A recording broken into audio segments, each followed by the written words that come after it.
Bem-vindos a mais uma entrevista exclusiva do site e-FestivalPT, no lançamento do Festival Eurovisão da Canção 2021.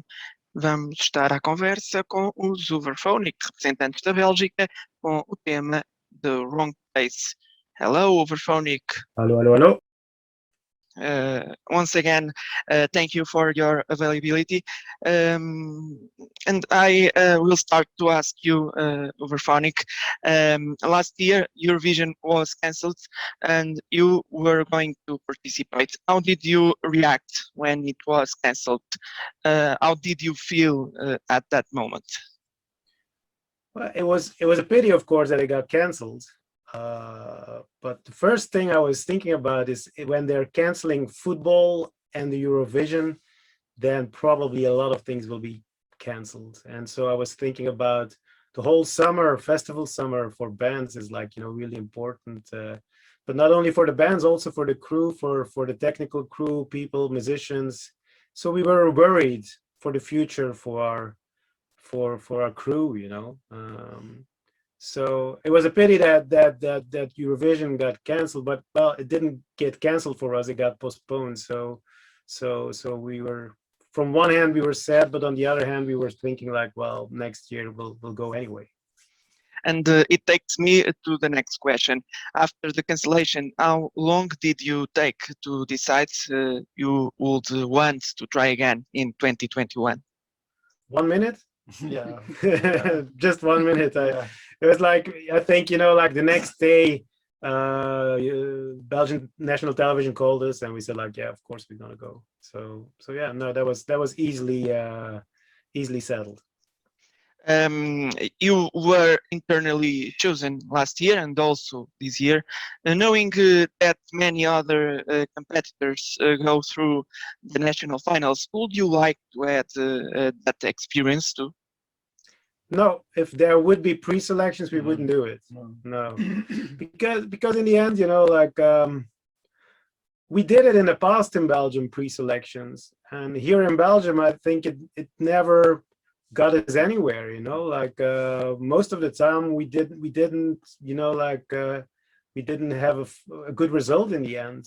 And only when the VRT, started choosing people straight, without pre-selections, Belgium did well at the festival. So I guess it's not even for us an option for us, but it's also for Belgian national television not an option. They found out that it's just better that you choose one candidate and that you strongly believe in, and then you send them to the festival. I think in Belgium, the pre-selections most of the time gave like a typical Belgian thing called a compromise.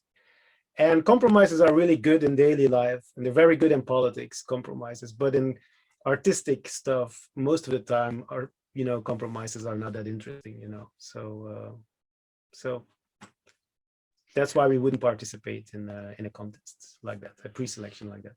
So your song is The Wrong Place. You are not in the wrong place at all. But what can you tell us about this new song? What is the message? It's a song about a Tinder date gone wrong. That's the message, It's like a one-night stand that goes completely wrong.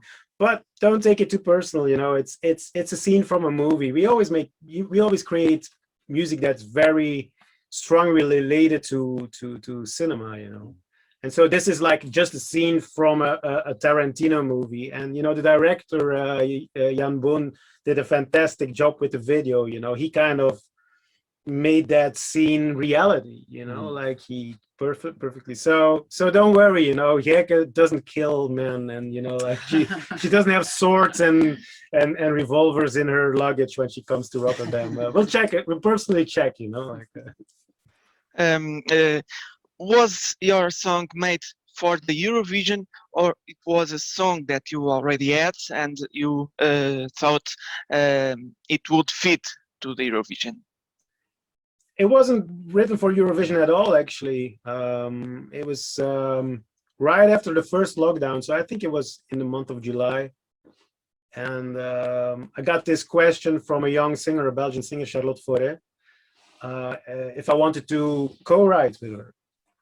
And, you know, after the lockdown, after 3 months being completely alone in my studio, I really thought like, that's a good idea. Let's do this. You know, she released a really good single, you know, a month or a couple of weeks before, and we really liked that single. So she just came to the studio one day. For 2 days we were writing, and we wrote 2 songs, and with not really a purpose. Just the purpose was to learn to know each other actually as songwriters. That was actually the purpose. But most of the time, when you don't have a really strict purpose, then you write really good songs. That's what I learned in 25 years of making records. You know, when you don't, it's like with singing. You know, when you sing in a studio and you think you're singing the demo and actually you're singing the record, it's mostly a very good take. You know, it's because there's no pressure. And I think, you know, in the creative process, pressure can be good, but it's not always a good thing, I think. So in this case, there was a tension between us as songwriters, but it wasn't like so the wrong place. Don't get us wrong. It's not that we are saying that we're at the wrong place at Eurovision. Not at all. It has nothing to do with that.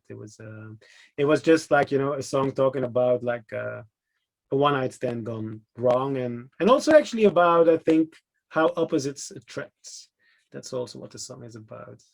How you can strongly believe that you're completely different, and that is a good thing. But I learned, a bit older now, I learned that there should be like a good balance between those things, you know. Did the pandemic influence in some way your song for this year? Did what influence The pandemic. The pandemic? No, not at all, actually. We wrote other songs that were like, you know, maybe inspired by it, but this one definitely not, actually. And I think, you know, like a lot of, well, it did inspire us, because after 3 months being alone in studio and being then together with somebody else in the studio, it does have an effect on how you write. But lyrically, it has not an effect. But of course, as a songwriter, you're affected by everything that surrounds you, even if the lyrics are not talking exactly about the pandemic. Of course, it affects you as a human being. It affects your emotions, and music is emotion and energy. So it does affect you. But it's not, you know, with the pandemic in my head that we wrote a lyric about it or something. No. So after some strong results in the last 2 song contests, Belgium did not make it to the final. Do you believe you can stop this in 2021? I believe that we should have fun going to Rotterdam, and I believe that only by having fun and by, you know, like enjoying it, we can go to the finals. You know, so we don't know. You know, we're you know, like we're old enough to see that, you know, there's so many things that let's take last year. You know, last year our song actually didn't do it really well in Belgium in the press. You know, like it wasn't really well received. And then still, you know, at the online, you know, alternative festival, you know, like we were voted second by the audience. So that learned us that there is no way to predict what's going to happen. It's just, you know, we have a song that we really like. We have a video we really like. We can only, you know, like, we're happy that we're going to be there, and then the rest is out of our hands. You know, we'll see what happens.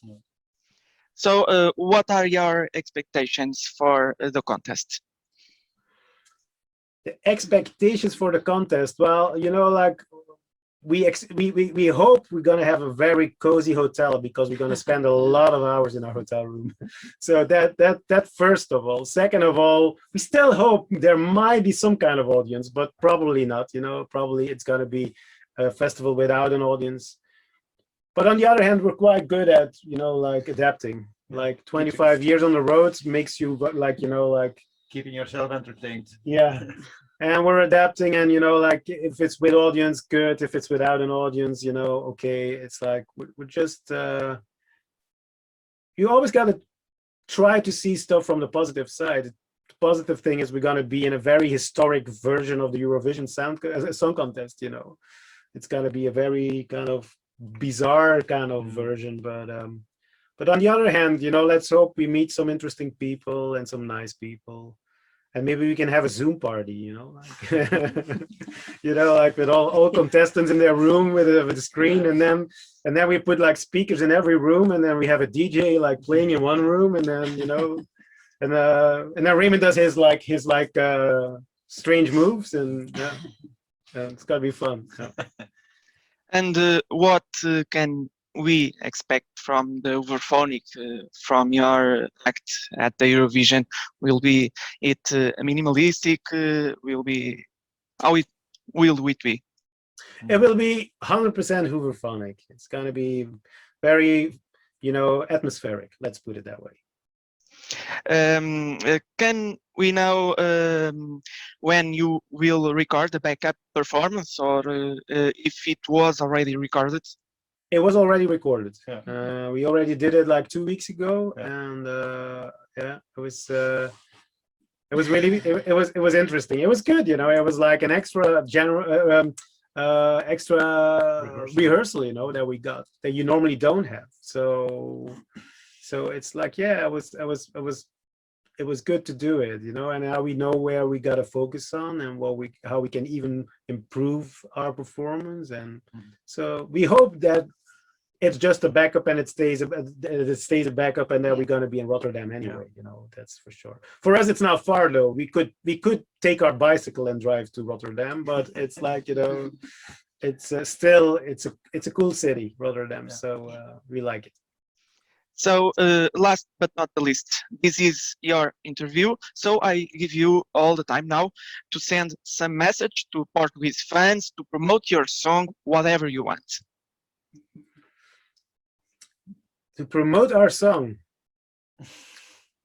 Well, you know, in the end, I think we don't have to promote our song. I think, you know, so many people will watch Eurovision, and the song needs to do the work, you know. The only thing that we can do is perform as good as possible, and then hopefully, you know, people will be emotionally touched, or will, you know, like really enjoy our performance. Be entertained as well.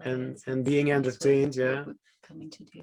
So in the end, you know, let's hope that we wrote a really good song and that people dig it, you know, because that's what it's all about. And if you don't want to vote for Belgium, vote for the Bulgarian song or the French song, I would say. But of course, you should vote for Belgium. But you know, the 10 points and the 8 points go to France and Bulgaria. Yes. Okay, thank you. It was a real pleasure to interview you. Thank you for the availability, and good luck for the contest. Thank you very much. Thank you. Thank you. And good luck Thank to you. Portugal as well. Yeah. Yeah.